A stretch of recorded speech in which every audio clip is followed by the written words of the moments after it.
Excelentísimo señor doctor Leonel Fernández Reina, presidente de la República y presidente del Consejo Nacional de la Magistratura. Excelentísima señora Margarita Cedeño de Fernández, primera dama de la República. Excelentísimo señor doctor Rafael Alburquerque, vicepresidente de la República. Su excelencia reverendísima Joseph Osorlowski, nuncio apostólico de su santidad y decano del cuerpo diplomático. Señores miembros del cuerpo diplomático y consular y organismos internacionales acreditados ante nuestro gobierno. Honorable doctor Reinaldo Pared Pérez, presidente del Senado de la República. Honorables miembros del Congreso Nacional. Honorable señor Procurador General de la República y demás representantes del Ministerio Público. Señor Presidente de la Junta Central Electoral y demás miembros. Señora Presidenta de la Cámara de Cuentas, Liceló Marte de Barrio. Señores miembros del Gabinete. Jueces del Poder Judicial. Autoridades universitarias. Saludos a don Manuel Berger Chupani, expresidente de la Suprema Corte de Justicia. Señores de la Organización de la Sociedad Civil, funcionarios y servidores judiciales. Un saludo muy especial a mi esposa Francia Medina de Subero. Al comparecer ante la Nación por 14ª ocasión para pronunciar el discurso del Día del Poder Judicial, es de justicia reconocer el grado de madurez alcanzado en la consolidación del Poder Judicial de la República, donde la independencia de los jueces es una de las divisas de mayor relieve, logro no tan solo de los actores internos de este poder del Estado, sino también propósitos y objetivos de las fuerzas vivas de la sociedad dominicana y de los partidos políticos que han estado conscientes de que el bienestar y el desarrollo del país se encuentran asociados a la existencia de un poder judicial independiente y que actúe con la transparencia que demandan los tiempos.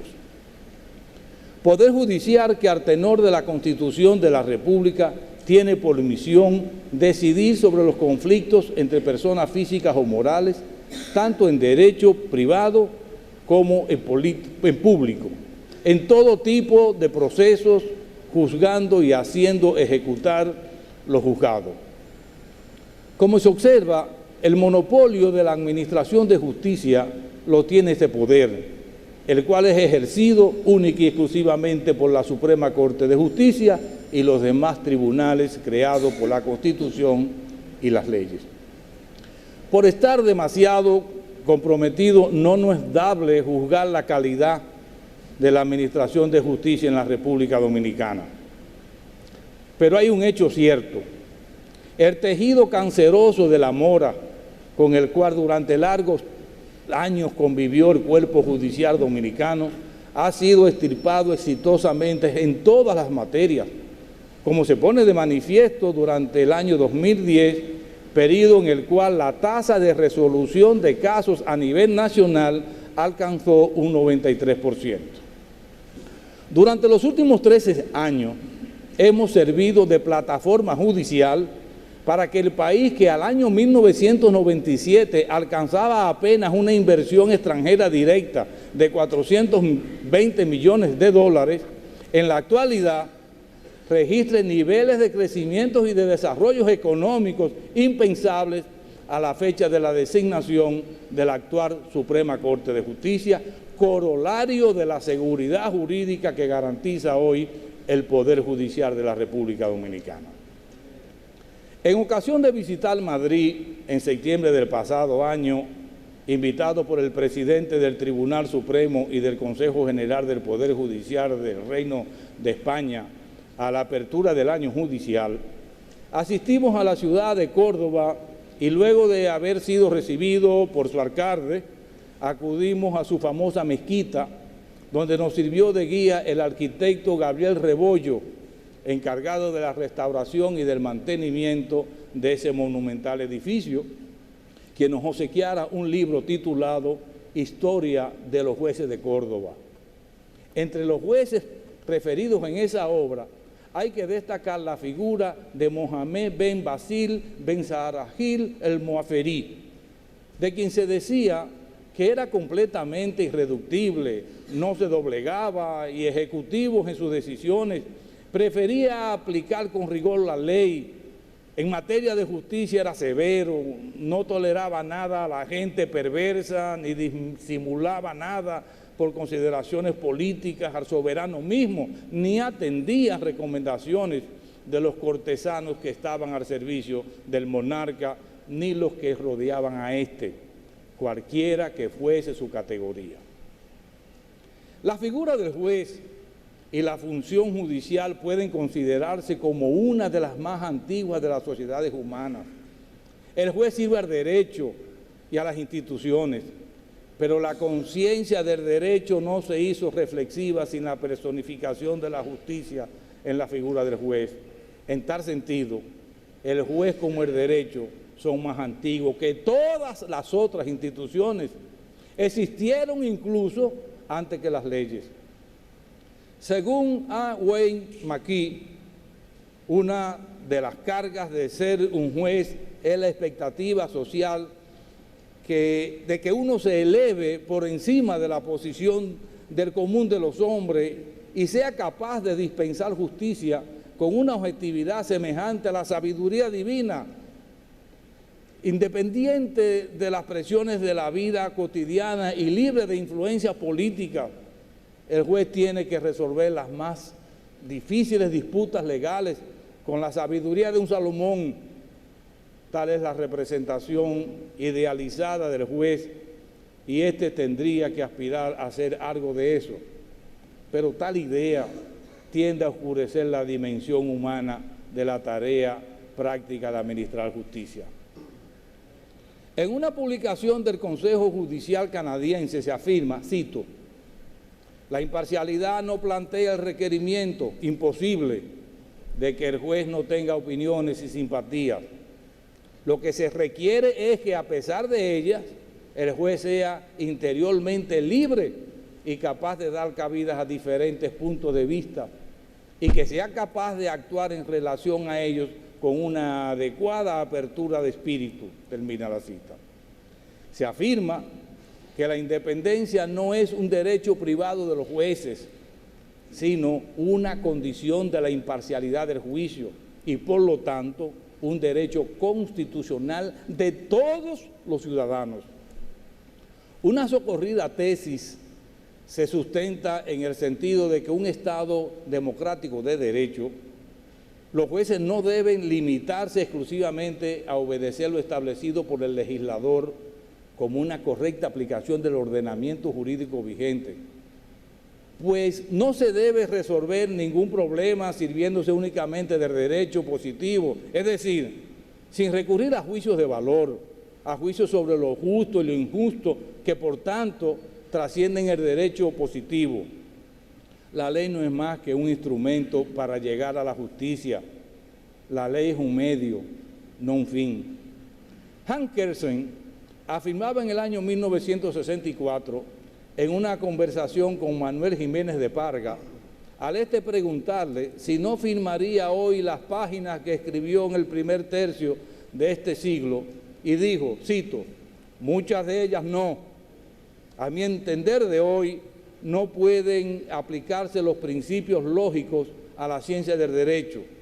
En lógica se enseña que cuando una afirmación es verdadera, la contraria no puede serlo también. Si es verdad que Juan es hombre, no puede ser verdad que Juan no es hombre. Pero en el campo jurídico, dos normas contradictorias son válidas al mismo tiempo y el hombre tiene que decidir a veces en una situación de conflicto de deberes, precisamente porque los dos preceptos son válidos. Termina la cita. El mundo ha cambiado. Por eso se dice que vivimos más que en una época de cambio, en un cambio de época. Las necesidades y requerimientos del Poder Judicial al momento de esta Suprema Corte de Justicia asumir sus funciones, hace hoy 13 años 5 meses y 2 días, consistían fundamentalmente en la falta de institucionalización, la ausencia de independencia de los jueces, la gran influencia ejercida por fuerzas y personas extrañas a la judicatura, por una acuciante mora judicial en todas las materias, que conllevaba la eternización de los procesos, la inseguridad jurídica, la falta de gestión, la conjunción en el juez de las funciones jurisdiccionales y administrativas, la sistemática violación al debido proceso de ley y otros males que las nuevas generaciones no vivieron y que las viejas han olvidado. Ya para el año 2000, el talentoso jurista dominicano Eduardo Jorge Prats publicó en la revista Rumbo, en la edición del 3 de enero de ese mismo año, un artículo bajo el título La reforma judicial, el verdadero modelo dominicano, donde expresaba que los días 16 y 17 de diciembre se había celebrado en Washington, D.C., la conferencia de socios de la Agencia de los Estados Unidos para el Desarrollo Internacional, USAID, sobre democracia y gobernabilidad, donde salió a relucir el caso dominicano como modelo a seguir en materia de las instituciones judiciales. Textualmente, Jorge Prats afirmaba, cito, ¿cómo es posible que República Dominicana constituya un modelo de construcción de un poder judicial independiente y eficiente? Somos un modelo de reforma judicial por varias razones, decía él. En primer término, a pesar, o quizás por ello, de ser latecomer en la reforma judicial. Costa Rica hizo la reforma en los años 70 y el resto de Latinoamérica en los 80. Los dominicanos hemos avanzado más y en menos tiempo que el resto de los países. Termina la cita de Jorge Prats. Ciertamente, al amparo de la Constitución y de las leyes de la República, hemos realizado las mayores transformaciones que se han producido en el seno del Poder Judicial en toda la historia del país. Pero en la actualidad, nuestros problemas no son los mismos de hace 13 años. De manera principal, la independencia del Poder Judicial ha dejado de ser una de las preocupaciones nacional, al extremo tal que no aparece en la agenda de la fuerza política de la nación. Mientras la mayoría de los países del área todavía están en plena faena por lograr la independencia de sus poderes judiciales, la República Dominicana ha rebasado lo que hemos denominado la primera ola de reforma. Tenemos una carrera judicial debidamente constitucionalizada y una escuela judicial cuyos egresados son los únicos que conforme a la Constitución pueden ejercer la función de juez, con excepción de los de la Suprema Corte de Justicia. Hoy los problemas son otros. En lo inmediato, la tarea fundamental consiste en lograr un mayor y mejor acceso a justicia. Entendido esto como ofrecer a los usuarios del sistema mayores oportunidades a menor costo y esfuerzos de su parte, de manera transparente y eficiente. Y es que estamos en los albores de la generación G, caracterizada por el uso de las tecnologías de la información y la comunicación, por las TIC. Repito lo dicho por el expresidente de Colombia, Ernesto Samper Pizano, cuando expresó, cito, la nueva normatividad no puede basar en los viejos criterios de la igualdad de todos frente a la ley y en su aplicación objetiva por parte de los jueces. Se precisan reglas que reconozcan las profundas diferencias y asimetrías que hoy separan a los actores globales y contemplen periodos de transición para que las distancias entre unos y otros se acorten, y reglas equitativas en el sentido romano de la equidad, el de la justicia del caso concreto. Sin esas normas y su margen razonable de interpretación por parte de los jueces que tengan en cuenta las circunstancias sociales de quienes se someten a ellas, la globalización seguirá siendo cuando mucho una quimera y un buen negocio para pocos. Termina la cita. Nuestra planificación estratégica aprobada por el Pleno de la Suprema Corte de Justicia en el año 2009 nos traza el camino a seguir en los próximos 5 años.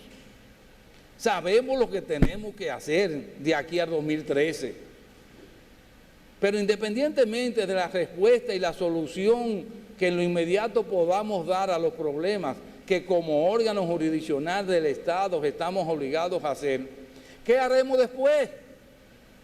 Debemos preguntarnos, ¿las mismas herramientas legales de la actualidad en los próximos 5 años serán eficientes para enfrentar los desafíos que nos depara el futuro más allá de ese periodo?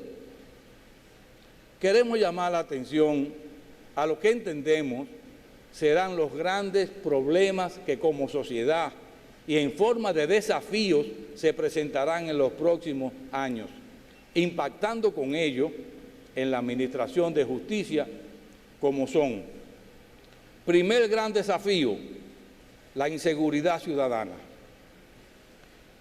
El año 2010 nos deja una estela de crímenes y delitos que han llenado de asombro y de preocupación a la sociedad dominicana. Día tras día, la prensa nos ofrece la información de la ocurrencia de hechos de sangre, muchos de ellos cometidos con un sadismo sin precedente en la historia criminal de nuestro país. No ha habido un solo sector de la sociedad que no se haya manifestado a favor de mejorar los niveles de la seguridad ciudadana. Algunos medios de comunicación han expresado que, cito, los hechos violentos de este tipo no son nada nuevo en la realidad nacional, pero llama la atención el carácter horrendo y sanguinario que caracteriza a muchos de ellos, con violaciones, asesinatos y ejecuciones al estilo de ajuste de cuentas. Termina la cita.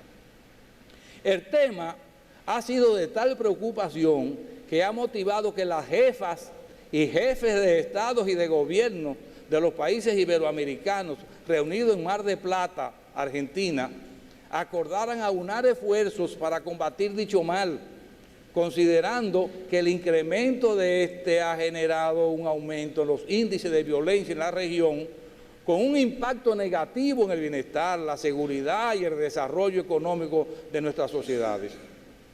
El presidente de la República, doctor Leonel Fernández, declaró recientemente en el marco de la referida cumbre, según cable de la agencia EFE, que el tema de la seguridad se ha convertido en un desafío de carácter global que domina la agenda en toda América Latina, por lo que propuso una cumbre de ministros de la región, que la violencia que genera el crimen organizado, especialmente el narcotráfico, está llevando intranquilidad y desasosiegos a las familias latinoamericanas. Muchos consideran que la inseguridad de los ciudadanos y con ella de todos los habitantes es un monstruo que acecha a muchos de los países de América y se pretende hacer depender su desaparición de la acción represiva que las autoridades judiciales les den a quienes presuntamente han incurrido en acciones delictivas. De ahí que algunos sectores propongan que en nombre de la seguridad ciudadana se priorice el último mecanismo cautelar de coerción penal, como lo es la prisión preventiva, asignándole un papel tranquilizador o efectista bajo la sombra de prácticas jurisdiccionales paulatinamente más restrictivas de los derechos fundamentales y contrarias a las aspiraciones democráticas de un modelo de justicia y organización política. A propósito de la prisión preventiva, basta con recordar lo que dispone el artículo 40, numeral 9 de nuestra Constitución. Cito: las medidas de coerción restrictivas de la libertad personal tienen carácter excepcional y su aplicación debe ser proporcional al peligro que tratan de resguardar. Termina la cita. En países como Costa Rica, donde los niveles educacionales tienen altos estándares de calidad y sus instituciones tradicionalmente han sido ejemplos a seguir, Su pasado presidente de la República, doctor Oscar Arias Sánchez, afirmó en una ocasión que la seguridad ciudadana representa un problema real y no solo un asunto de percepción a través de los medios de comunicación, lo cual reiteró por ante el Congreso de esa nación al afirmar, cito, no hay nada irreal en ese dolor, no hay nada de imaginación en ese miedo, termina la cita.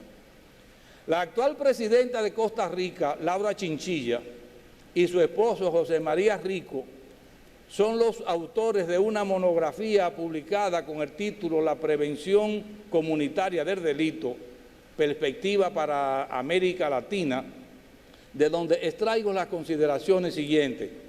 Cito, el fenómeno criminal suele constituir en la mayoría de los países uno de los principales problemas sociales.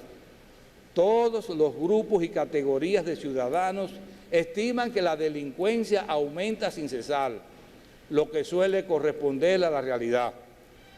Consideran inseguros el país, la ciudad, el barrio, la calle o el hogar donde viven y vaticinan ser asaltados o robados en los próximos meses. Esta opinión está mucho más acentuada entre los residentes de los centros urbanos y las personas de sexo femenino y edad avanzada, termina la cita. En otra parte de la obra se dice que, cito, la búsqueda de las causas de la delincuencia ha sido desde la aparición de la escuela positivista a finales del siglo pasado uno de los principales temas de la criminología tradicional. Sin embargo, ya Ferri subrayaba la necesidad de un enfoque multifactorial. Hoy día, cuando se procede al examen de las condiciones que contribuyen a la delincuencia, se reconoce generalmente que ésta no se puede atribuir a una única causa, sino que resulta de la interacción de un grupo numeroso y variado de factores como pobreza, desempleo, brutalidad y abusos sexuales, analfabetismo, fracasos escolares, viviendas inadecuadas, familias disfuncionales y otros, termina la cita. Sobre el tema se han formulado muchas propuestas de solución. Sin embargo, sin ambaje, la Organización de las Naciones Unidas, la ONU, ha llamado la atención sobre algunas de esas propuestas. Dijo en el año 2007, cito, desafortunadamente muchos gobiernos en esta región han caído en el encanto de la retórica de la mano dura y han cedido a la tentación de usar el ejército para actividades policíacas. Y se agrega, cualquiera que sea el estado real del crimen, la percepción de falta de cumplimiento de la ley puede provocar nostalgia hacia un régimen autoritario. Puede incitar al público a pedir el uso del ejército en actividades policiales y hasta apoyar el regreso a la falta de libertades civiles. Termina la cita. En otros países se han ensayado algunas propuestas para la preservación de la seguridad ciudadana, como la de la tolerancia cero, ligada a la política de las ventanas rotas aplicada en la ciudad de Nueva York, auspiciada por el entonces gobernador Rudy Giuliani, la de la política de mano dura, la del incremento de la prisión preventiva y la eliminación para ciertos delitos de otras medidas de coerción, la especialización de jurisdicciones de jueces sin rostro, el endurecimiento de las penas, etc.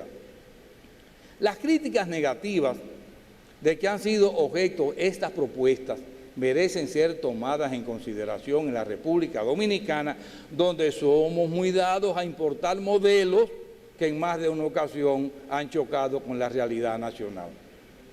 En México, ante un reclamo de la sociedad a las autoridades en el sentido de que si no pueden con la inseguridad que renuncien, el gobierno de ese país convocó a diferentes sectores a una reunión a fin de acordar la forma en que se debería afrontar la impunidad, la corrupción, la falta de coordinación de las autoridades, así como el ambiente de inseguridad y de violencia.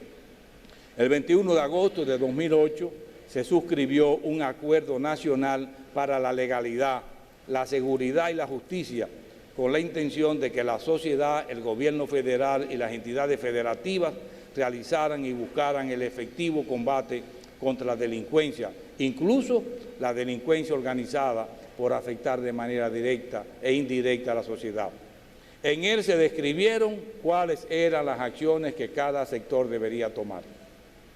Algo parecido habíamos sugerido sin mayores éxitos en el mes de octubre del pasado año para analizar el problema de la criminalidad y de la delincuencia en nuestro país. El mexicano, doctor Alfonso Zárate, nos dice que América Latina tiene la tasa más alta del mundo en homicidios promedio por habitante, incluso más que en África. Considera que frente a esa problemática crecen también las demandas de mayor ejemplaridad en la pena de muerte, que incluso algunos han propuesto la castración de los secuestradores, de los narcotraficantes, entre otros.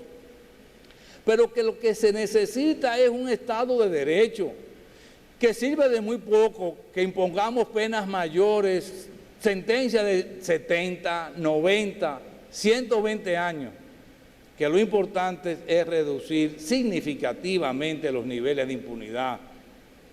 Él no cree que haya forma de combatir el problema de la inseguridad desde una perspectiva estrictamente policíaco-militar, porque el problema es mucho más complejo y que en la medida en que los estados no asuman una estrategia verdaderamente integradora e integral del problema, no se va a resolver. Después de los acontecimientos ocurridos el 11 de septiembre de 2011 en Nueva York, el 11 de marzo de 2004 en la estación de Atocha, Madrid, y otros similares en otros países, así como las restricciones en los aeropuertos, las medidas de divulgación de datos, etcétera, no hay duda de que en la mayoría de los países del mundo se está imponiendo limitaciones cada día más atentatorias a los tradicionales derechos y garantías fundamentales. No se requiere ser mago para predecir que en el futuro las medidas tendientes a la preservación de la seguridad ciudadana irán cada vez más ganando terreno en detrimento del respeto a los derechos fundamentales. Segundo gran desafío, la conciliación entre el respeto a los derechos fundamentales y la seguridad ciudadana. Un gran amigo del Poder Judicial Dominicano y docente de la Escuela Nacional de la Judicatura, es magistrado de la Corte Suprema de Justicia de Costa Rica, Javier Llobet Rodríguez, nos dice, cito, a pesar de la existencia del miedo al crimen y de la inseguridad ciudadana, la respuesta estatal a ello debe ser acorde con los principios de un Estado social de derecho.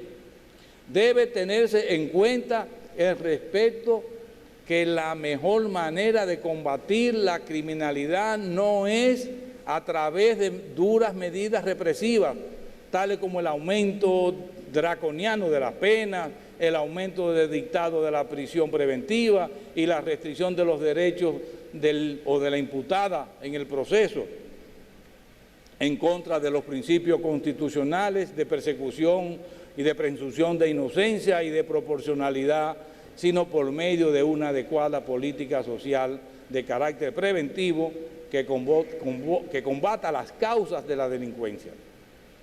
Se ha afirmado con razón al respecto que la mejor política criminal es una buena política social.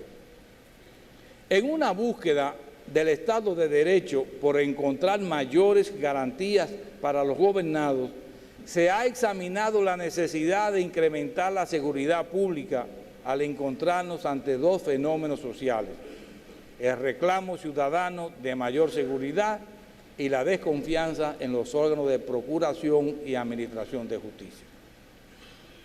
Y como lo afirma Hernán Gustavo Dra, cito, El derecho penal es una de las manifestaciones más fuertes que tiene el Estado en relación con sus súbditos. Existe un contrato social al que todos nos sometemos y entendemos que debemos vivir en comunidad con lo que todo conlleva, que es restringir nuestra propia libertad a fin de respetar el derecho de otros.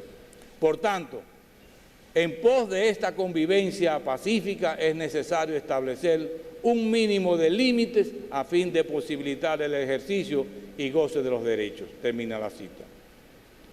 Como manifestaron las jefas y jefes de estados y de gobierno en Mar del Plata el pasado mes de diciembre, el problema de la delincuencia organizada transnacional debe enfrentarse de manera coordinada y bajo un enfoque integral y equilibrado y con pleno respeto a la soberanía e integridad de cada Estado, al Estado de Derecho y a la vigencia de los derechos humanos y libertades fundamentales de los individuos.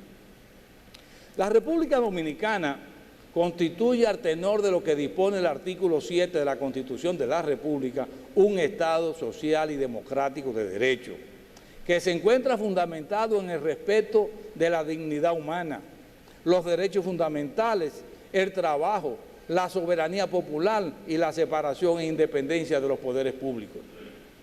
Pero además, por primera vez en nuestro país, en un texto constitucional se consagra un preámbulo y en este se destaca que entre los factores esenciales de la cohesión social se encuentran la libertad, la igualdad, el imperio de la ley y la justicia. Basta con leer el catálogo de derechos y garantías establecidos en el título segundo de nuestra Carta Magna para que observemos que no cabe la vulneración sin la debida sanción de los derechos civiles y políticos, de los derechos económicos y sociales, de los derechos culturales y deportivos y de los derechos colectivos y del medio ambiente. También tenemos que destacar las garantías de los derechos fundamentales, así como que según el artículo 74, esos derechos no tienen un carácter limitativo y no excluyen derechos y garantías de igual naturaleza. Es previsible que en los próximos años, sobre pretexto de preservar la seguridad ciudadana, se produzcan mayores restricciones a las libertades públicas, con lo cual, en el caso de la República Dominicana, bajo el imperio de la actual Constitución, generaría una gran avalancha de demandas judiciales, principalmente de amparo, lo que podría desbordar los límites de solución de los órganos competentes y pudiera ocurrir lo de México, donde se han creado tribunales especializados en materia penal, civil y laboral para conocer de los recursos de amparos, sustrayendo de esa manera a la Suprema Corte de Justicia de la Nación de su conocimiento y fallo. Como la seguridad ciudadana es un tema con el carácter de orden público, de lo que se trata es de cómo resistir la presión de una sociedad que cada día demanda más medidas drásticas contra la criminalidad y de la inseguridad social y cómo mantener el respeto a los derechos y garantías fundamentales de las personas.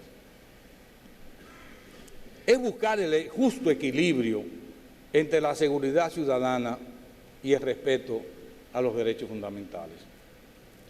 Tercer gran desafío: administración de justicia para las personas de la tercera edad. Queremos introducir el tema con una publicación que aparece en The New York Times en la selección semanal ofrecida por el periódico Listín Diario, de la autoría de Natasha Singer, con el título El alto costo de vivir más y el subtítulo Poblaciones maduras podrían causar penurias a naciones poco preparadas. En un resumen apretado se dice al respecto que hay la buena noticia de que vivimos vidas más largas y más saludables que nunca. Las esperanzas de vida en algunos países como España, Grecia y Austria se duplicaron en el siglo XX, pero La mala noticia es que a ese ritmo no podemos darnos el lujo de vivir tanto tiempo, que por primera vez en la historia de la humanidad, las personas mayores de 65 años están a punto de superar a los niños menores de 5 años. Que en muchos países la gente de edad avanzada con derechos a pensiones financiadas por el gobierno, servicios de salud y cuidado de largo plazo, pronto excederá en número la fuerza laboral cuyos impuestos ayudan a financiar dichos beneficios. Hay un proceso de envejecimiento global. Dice George Friedman que en la Francia del siglo XVIII, 10 hijos podían ser un regalo de Dios. En la Francia del siglo XIX, quizás habrían sido una carga. En la Francia de finales del siglo XX, son una catástrofe. El mismo autor considera que mientras más tiempo viva la gente, más personas vivas habrá en un momento dado. La esperanza de vida aumentó al mismo tiempo que disminuía la mortalidad infantil. La esperanza de vida se ha doblado en los últimos 200 años. Para el año 2000, las Naciones Unidas prevé para el mundo industrial desarrollado una edad de 82 años y en los más pobres se incrementará de 51 años hasta los 66. Todo lo anterior, digo yo, ha de reflejarse en los sistemas de administración de justicia de los diferentes países, pues lo estaríamos haciendo en gran medida para usuarios que tendrían la categoría de personas de la tercera edad y a quienes habría que dotar de condiciones y facilidades que no son propias de los jóvenes y de los adultos, pues de la misma manera que no se puede pretender que la administración de justicia para los adultos sea la misma que para los niños, niñas y adolescentes, tampoco es posible que sin que se haga una distinción con las personas de la tercera edad. En el caso de la República Dominicana, el asunto tiene mucha importancia, pues la Constitución de la República dispone en su artículo 57 relativo a la protección de las personas de la tercera edad que la familia, la sociedad y el Estado concurrirán para la protección y la asistencia de las personas de tercera edad y promoverán su integración a la vida activa y comunitaria. El Estado garantiza los servicios de la seguridad social integral y el subsidio, alimentando en cada caso la indigencia. Pero además, la vigente legislación penal dominicana establece una serie de facilidades y privilegios a las personas mayores de 60 años.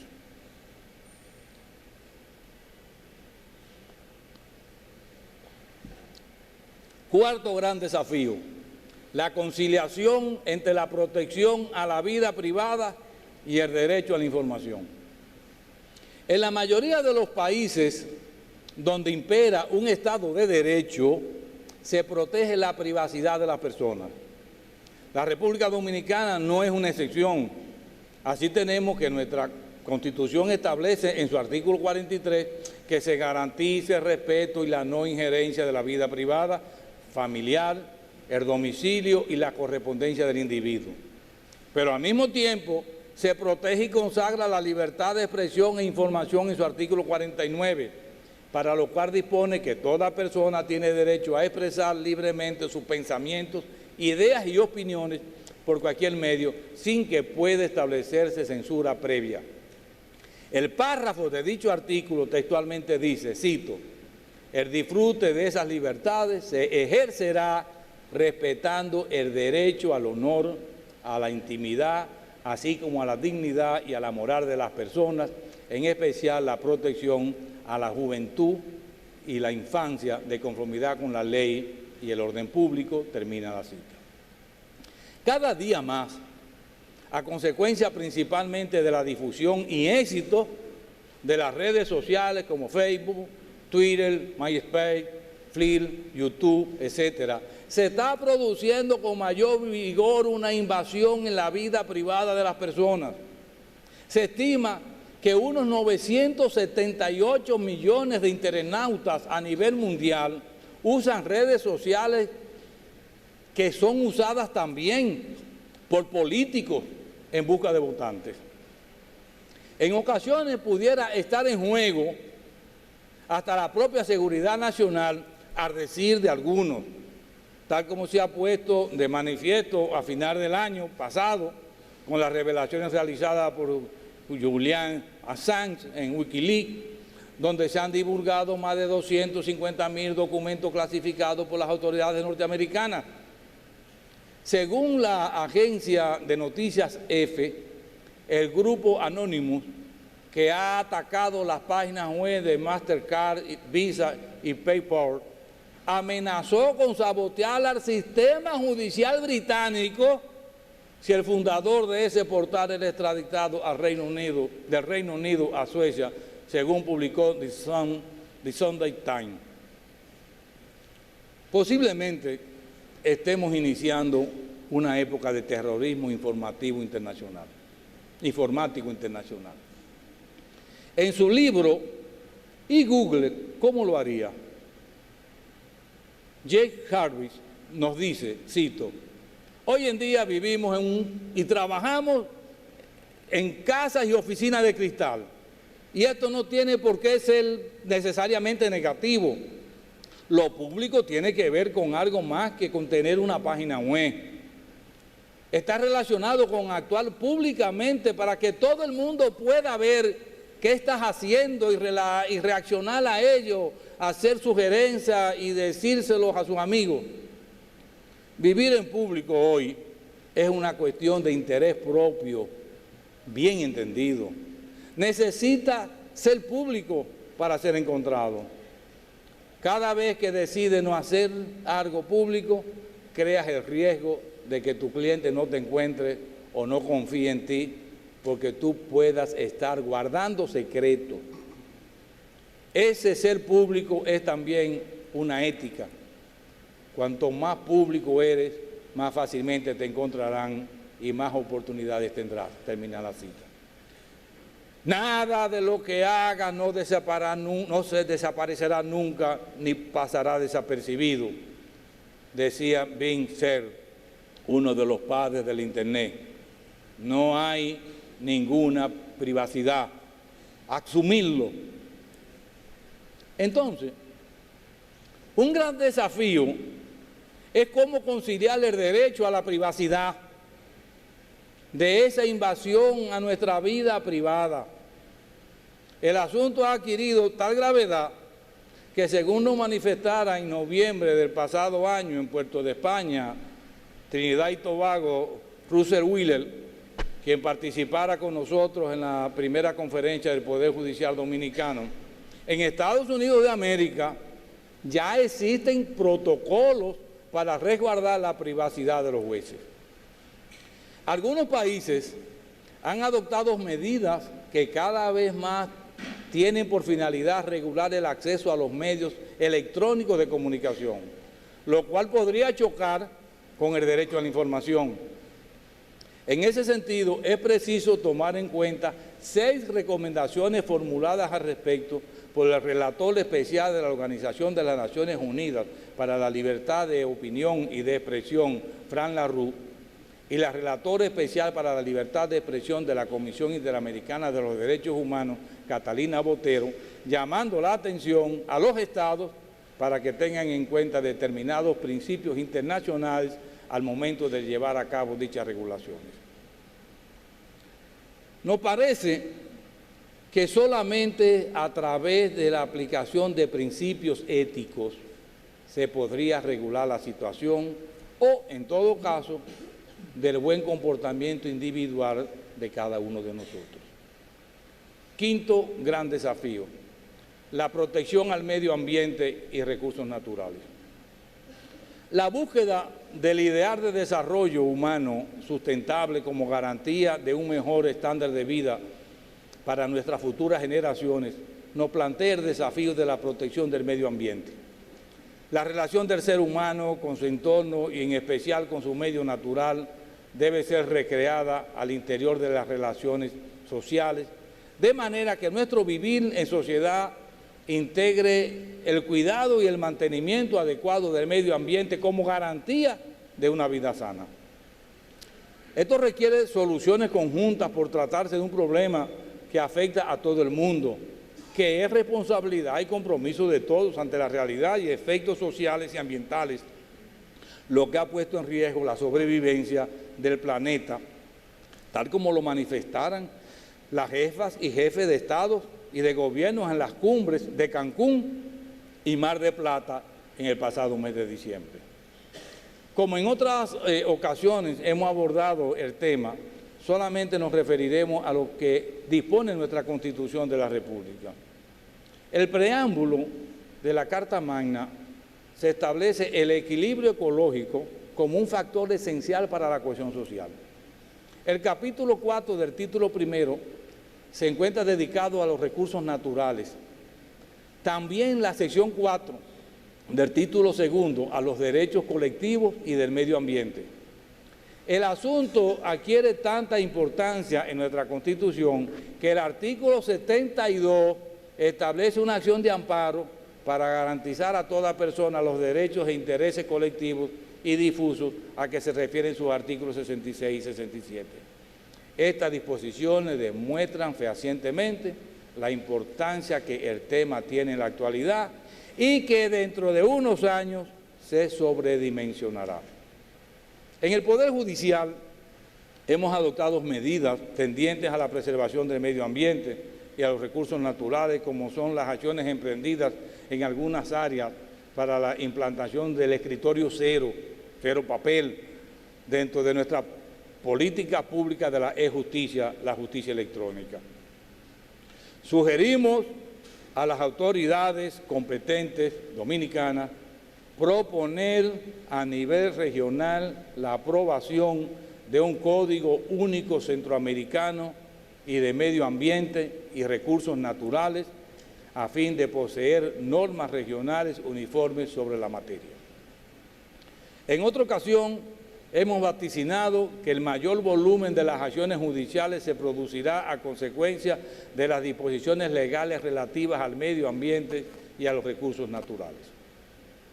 Sexto y último gran desafío: aprovechamiento de las tecnologías de la información y las comunicaciones en la administración de justicia. Estamos totalmente conscientes de que los recursos económicos son fundamentales para una buena administración de justicia. Pero también entendemos que la gestión en sus diferentes manifestaciones y con ella el aprovechamiento de las TIC y la virtualidad juegan un papel importante, razón por la cual debemos de sacarle el mayor rendimiento. La tecnología de la información y la comunicación ha cambiado nuestra forma de vivir. Lo que antes tardaba días, semanas y meses para ser conocido, hoy llega a nuestro conocimiento de manera instantánea o casi instantánea. La administración de justicia no puede permanecer ajena a esa realidad. Debemos no solamente aprovecharnos de ella, sino también obtener el mejor rendimiento. Las jefas y jefes de estados y de gobiernos reunidos en la ya mencionada cumbre de Mar de Plata y quienes por primera vez suscribieron la declaración mediante firma digital y no sobre papel, como era lo habitual, aprobaron en dicha cumbre el Convenio Iberoamericano sobre el uso de la videoconferencia en la cooperación internacional entre sistemas de justicia.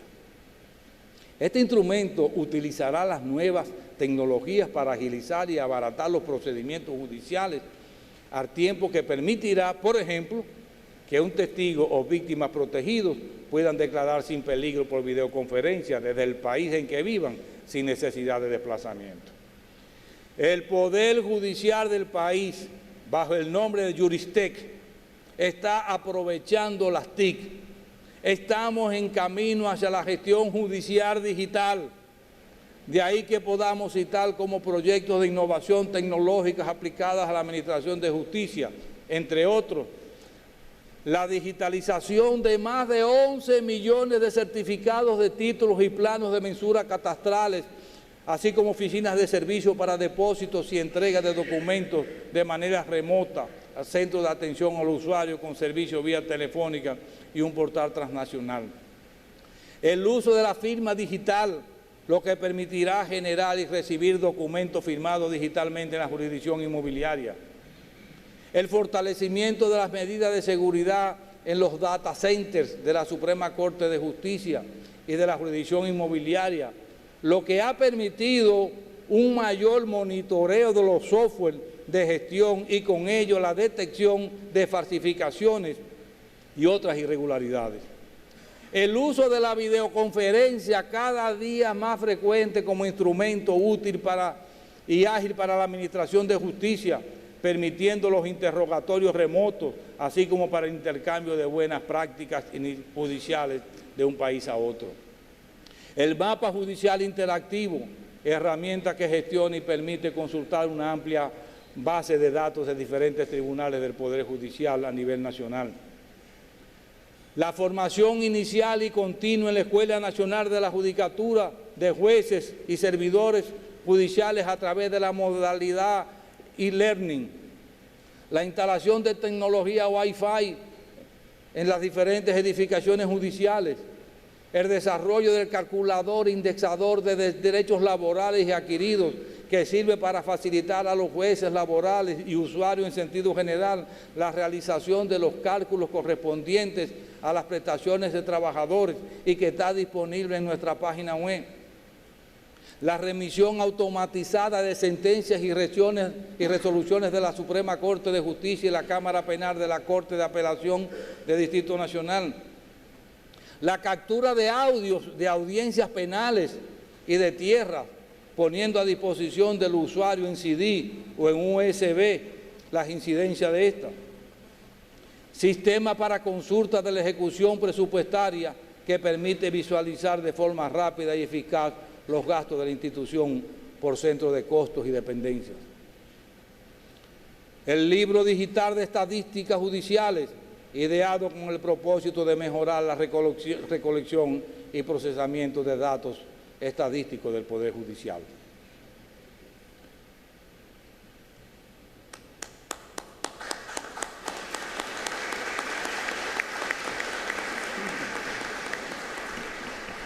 Conscientes de la importancia que tienen las redes sociales, tales como YouTube y Twitter, nos hemos insertado en las mismas, involucrando e interactuando con la ciudadanía en la búsqueda de soluciones para mejorar la calidad de los servicios de justicia. Esto constituye el primer paso para el proyecto que se ejecutará este año, consistente en el canal judicial dominicano vía Internet y que de manera preliminar ofrecemos a través de YouTube. Es importante destacar que todos los proyectos desarrollados y en implementación están en fase beta y por lo tanto mantenemos nuestro compromiso de constante mejora y expansión de los mismos.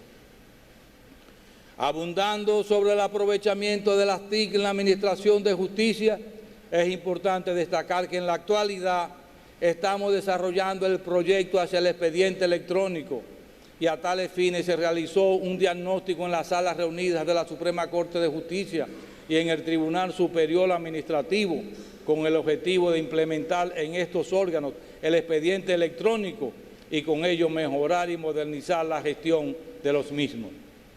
Lo que perseguimos es el establecimiento de un procedimiento que nazca electrónicamente, sin necesidad de digitalización, sin papel, como un paso importante hacia el juicio electrónico. No crean ustedes que la parte jurisdiccional de la Suprema Corte de Justicia está ausente en estas palabras. Y al respecto queremos destacar algunas decisiones importantes que han tenido repercusión en la comunidad jurídica nacional durante el pasado año y las cuales están disponibles en nuestra página web y aparecen en las publicaciones que en el día de hoy se ponen en circulación.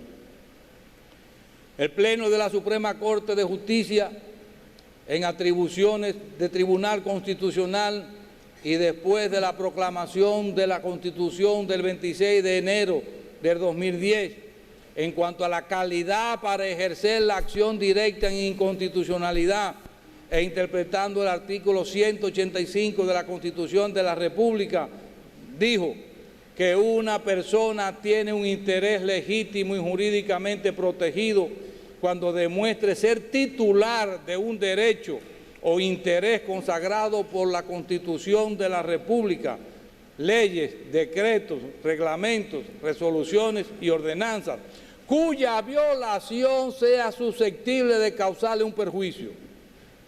También hemos interpretado el referido artículo 185, estableciendo que solo pueden ser atacadas mediante la acción directa en inconstitucionalidad las leyes, decretos, reglamentos, resoluciones y ordenanzas, y no así las decisiones emanadas de los tribunales judiciales, las cuales se encuentran sujetas a las acciones y recursos instituidos por la ley. Y en ese sentido, declaramos inadmisible la cantidad de 11 acciones en inconstitucionalidad aprobadas a unanimidad de votos por el Pleno de la Suprema Corte de Justicia. Esta interpretación va en consonancia con el criterio constante y tradicional de la jurisprudencia constitucional dominicana. En este mismo tenor, la resolución del 24 de febrero de 1999, mediante la cual trazamos el procedimiento a seguir para el amparo, estableció que no era admisible esta acción contra las decisiones judiciales, lo cual posteriormente fue recogido por el legislador en el artículo 3, literal A, de la Ley 437 que instituye el recurso de amparo. En virtud de lo que establece el mismo artículo 185 precitado, a requerimiento del presidente de la República, dictamos 5 sentencias en materia de control preventivo de la constitucionalidad de los tratados internacionales. La sala reunida por su parte estableció que en materia de accidentes de tránsito de vehículos, que cuando una entidad carente de personalidad jurídica tiene matriculado a su nombre un vehículo en la Dirección General de Impuestos Internos y lo asegura a su nombre para cubrir su responsabilidad civil, esa entidad es civilmente responsable de los daños causados por ese vehículo, sin que la ausencia de personalidad jurídica constituya un obstáculo para ello. El mismo órgano jurisdiccional dijo que en materia de casación civil, el hecho de no haber emplazado a comparecer por ante la Suprema Corte de Justicia, esa omisión no constituía un medio de inadmisibilidad cuando la misma no ha causado ningún agravio ni ha disminuido el derecho de defensa del recurrido. La primera sala, por su parte, dijo en materia de responsabilidad civil que una empresa era responsable civilmente por la situación de riesgo creado por haber dejado unos alambres de alta tensión eléctricos descolgados casi a ras del suelo.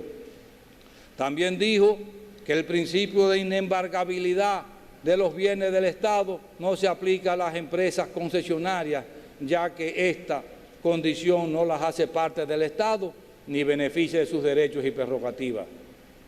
La segunda sala dijo, interpretando el artículo 29 de la Ley sobre recurso de amparo, que prohíbe el recurso de apelación en esa materia, que no colide con el criterio sostenido por la Corte Interamericana de los Derechos Humanos, en el sentido de que toda decisión judicial debe ser objeto de examen por un tribunal superior, en razón de que esa instancia revisora más elevada no necesariamente debe ser una corte de apelación, sino que podría estar reservada esa misión a la Suprema Corte de Justicia. La misma sala dijo que las infracciones contenidas en el artículo 32 del Código Procesal Penal no pueden tener un carácter limitativo, sino simplemente enunciativo, correspondiendo en cada caso a los jueces determinar la naturaleza de la infracción cometida. La tercera sala, por su parte, dijo que cuando existe un recurso de apelación principal y un recurso de apelación incidental, el recurso de apelación incidental sigue la suerte del recurso de apelación principal declarado inadmisible, salvo cuando es ejercido cumpliendo con los requisitos para los recursos principales. Esto fue en materia laboral. En otra sentencia dijo que el objetivo de la acción de amparo no es la Constitución ni la Declaración de Derechos Subjetivos de estatutos y reglamentos internos de cualquier institución pública o privada, sino que la acción de amparo persigue la tutela efectiva de los derechos adquiridos e inherentes a la persona humana o derechos fundamentales de carácter universal, reconocidos y garantizados por la Constitución. Dentro de las resoluciones de interés general, el Pleno de la Suprema Corte de Justicia dictamos algunas de interés general, como son la que estableció que es de la competencia del presidente de la República requerir al Tribunal Constitucional la opinión a los fines del control preventivo de los instrumentos internacionales previo a su sometimiento ante el órgano legislativo para su aprobación. La que definió los criterios que los jueces deben de tomar en consideración para la imposición o variación de las medidas de coerción consistentes en prisión preventiva. También la que aprueba el reglamento para la aplicación de la política de igualdad de género en el Poder Judicial. Como en años anteriores, en este día ponemos en circulación las obras siguientes: las principales sentencias de la Suprema Corte de Justicia, que recoge, como su nombre lo indica, las sentencias más importantes dictadas por los órganos jurisdiccionales de este año por el Tribunal. En el renglón de publicaciones debemos destacar una obra de la autoría de quien les dirige la palabra, con el título La actual organización judicial de los departamentos judiciales del Distrito Nacional y de Santo Domingo, su complejidad, cuyo título denota la importancia del tema, y también las resoluciones de interés general, que igualmente contienen las resoluciones más destacadas. Se publica también el día de hoy, a modo de resumen ejecutivo anual año 2010, que recoge la labor jurisdiccional, técnica y administrativa del Poder Judicial de la Nación. No obstante la crisis económica que afectó al país y con ello al Poder Judicial, gracias al escrupuloso manejo de los recursos y en adición a los proyectos de tecnologías ya citados, logramos el pasado año inaugurar el Palacio de Justicia de Monseñor Noel en Bonao, finalizar el edificio de la Jurisdicción de Niños, Niñas y Adolescentes de San Cristóbal, y que será inaugurado en los próximos días, el cual fue diseñado y construido con las especificaciones propias de esa jurisdicción y contará con el segundo centro de entrevista de personas en condición de vulnerabilidad, víctimas o testigos de delitos. Ampliar la cobertura del modelo de gestión del despacho judicial penal hasta un 40% de la demanda total de servicios penales a nivel nacional, así como inaugurar la oficina de servicios de la jurisdicción inmobiliaria de Punta Cana en Bávaro. Como reto para el próximo año, para este año 2011, además de los ya citados en materia de TIC, tenemos la inauguración del Palacio de Justicia de Monteplata en el primer trimestre de este año, finalizar el edificio que alojará el Tribunal Superior de Tierra del Departamento Noroeste y del Tribunal de Tierra de Jurisdicción Original de San Francisco de Macorís, y continuar con la expansión del modelo de gestión penal.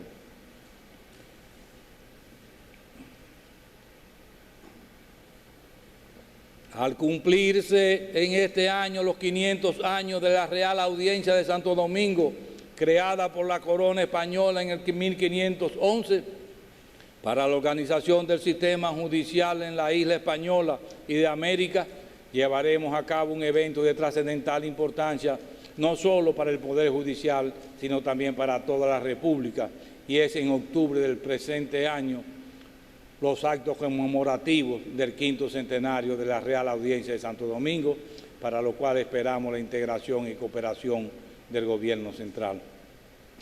Conscientes de la importancia de las relaciones internacionales, el año 2010 fue un año de consolidación en este sentido, destacándose la incorporación en Ottawa, Canadá, a la Asociación de Altas Jurisdicciones de Casación de los países que comparten el uso del francés, la JUCA, primer paso de avance para que la República Dominicana fuera aceptada como país observador de la Organización Internacional de la Francofonía. El otorgamiento en Brasilia, Brasil, del primer premio Innovar Internacional como reconocimiento al modelo de gestión del despacho judicial penal de La Vega, donde competimos conjuntamente con España, México, Argentina, Puerto Rico, Costa Rica y Chile. La asistencia como invitado especial internacional a Madrid al acto de apertura de tribunales de España, atendiendo a una invitación del presidente del Tribunal Supremo y del Consejo General del Poder Judicial del Reino de España. El recibimiento de la medalla bicentenario de la Independencia y centenario de la Revolución en una sesión solemne celebrada por el Pleno de la Suprema Corte de Justicia de la Nación Mexicana, otorgada por esa institución en Ciudad México. La asistencia al bicentenario del Código Penal francés en París, Francia, con la participación de otros invitados internacionales. Queremos agradecer al honorable señor presidente de la República, doctor Leonel Fernández Reina, la entrega del Palacio de Justicia de Atomayor, con lo cual se cumple un deseo de la comunidad jurídica de esa localidad. De igual forma, queremos expresar nuestro agradecimiento por la cooperación recibida al Banco Interamericano de Desarrollo, BID, a la Agencia Española de Cooperación Internacional para el Desarrollo, AICI, a la Agencia de los Estados Unidos para el Desarrollo Internacional, USAID, a los gobiernos de la República de China, Taiwán, Francia y Corea, así como al Fondo de las Naciones Unidas para la Infancia, UNICEF. El próximo día 26 de los corrientes se habrá cumplido el primer año de la proclamación de la actual Constitución de la República, la cual tiene su fundamento en el respeto a la dignidad humana y en la indisoluble unidad de la nación, constituyendo la principal y más abundante fuente de derechos que haya existido en toda la historia del país.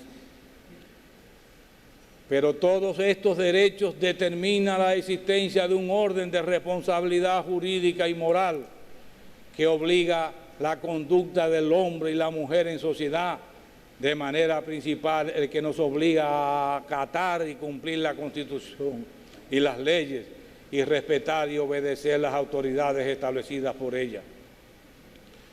De lo que se trata, pues, es de que al momento de ejercer nuestros derechos también tengamos en cuenta el cumplimiento de nuestros deberes. No quiero finalizar sin antes llamar la atención a un tema que ha de estar presente en la agenda nacional en lo sucesivo, que es el relativo al Tribunal Constitucional. Todos conocen nuestra posición sobre ese órgano extrajudicial. Lo hemos abordado exclusivamente como presidente de la Suprema Corte de Justicia, sin ofender a nadie, sin maltratar a nadie y con el mayor respeto hacia todos, aunque no ha habido reciprocidad de tratamiento de algunos de los que han sostenido un criterio diferente al expuesto por nosotros. De no haber asumido esa posición, habría sido un presidente peor de lo que considera los que nos adversan. No hemos defendido una posición personal, sino institucional, en defensa de la integridad, competencia y atribuciones de la Suprema Corte de Justicia y de todo el Poder Judicial de la República. Había prometido no referirme más al asunto del Tribunal Constitucional. Sin embargo, y respetando las facultades y atribuciones de los órganos legislativos y en razón del impasse que ha surgido con la ley orgánica del Tribunal Constitucional y de los procedimientos constitucionales, quiero, a mi humilde entender, contribuir a su solución aportando la idea siguiente: que las decisiones dictadas por la Suprema Corte de Justicia o por cualquiera de sus salas que declaren la inconstitucionalidad de una ley, decreto, reglamento, resolución y ordenanza en virtud del control difuso y que hayan adquirido la autoridad de la cosa irrevocablemente juzgada, sean remitidas al Tribunal Constitucional para que éste, en su condición de máximo intérprete de la Constitución de la República, examine exclusivamente la cuestión de la constitucionalidad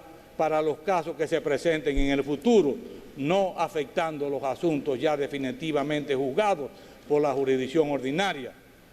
Con esto se evitaría un choque de jurisdicciones, pues la sentencia del Tribunal Constitucional surtiría un efecto absoluto, es decir, un efecto erga omnes.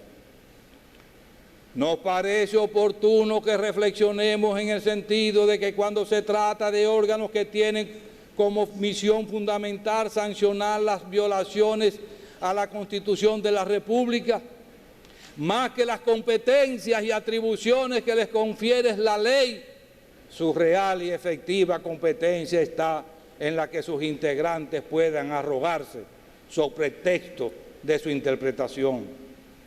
Tal como decía el expresidente de la Corte Suprema de Justicia de los Estados Unidos de Norteamérica, Charles Evans Hughes, cito: la Constitución dice lo que los jueces dicen que dice, termina la cita.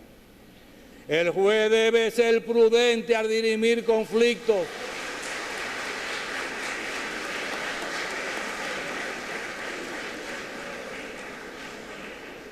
El juez debe ser prudente al dirimir conflictos entre particulares, pero cuando se trata de asuntos de carácter público, no solamente debe ser prudente, sino extremadamente prudente.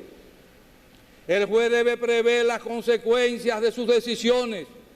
Una cosa es la teoría constitucional sobre la cual se debate en la academia, y otra cosa muy distinta es la justicia constitucional. Repetimos los dichos en nuestro discurso del pasado año. Cito: una de las cualidades que debe tener el juzgador de la cuestión de la constitucionalidad es la prudencia, pues el impacto de sus decisiones que causan es susceptible de trastornar todo el ordenamiento, no solamente jurídico, sino del Estado mismo, y que en ocasiones puede poner en juego la gobernabilidad de un país. Termina la cita. Al tomar posesión el 4 de agosto de 1997, juramos cumplir la Constitución y las leyes de la República. Eso haremos mientras permanezcamos en la posición, y luego, al finalizar la misma, también como ciudadanos lo haremos. Que a nadie, absolutamente a nadie, le quepa la menor duda al respecto. Termino con lo siguiente. Parece cierto, como dicen Lawrence Harrison y Samuel Huntington, que en los países avanzados la riqueza se deriva de lo que no existe, de la innovación. Para las sociedades que resisten el desarrollo es la riqueza. La riqueza se deriva de lo que tienen, que es la tierra. Estamos de acuerdo con la innovación, con los cambios, pero por favor, en materia de seguridad jurídica, no convirtamos la República Dominicana en un laboratorio judicial. No hagamos conejillos de India de los usuarios del sistema de administración de justicia. Inteligenti pauca, amigas, amigos, inteligenti pauca. Muchas gracias. Dios, patria y libertad. ¡Viva la República Dominicana!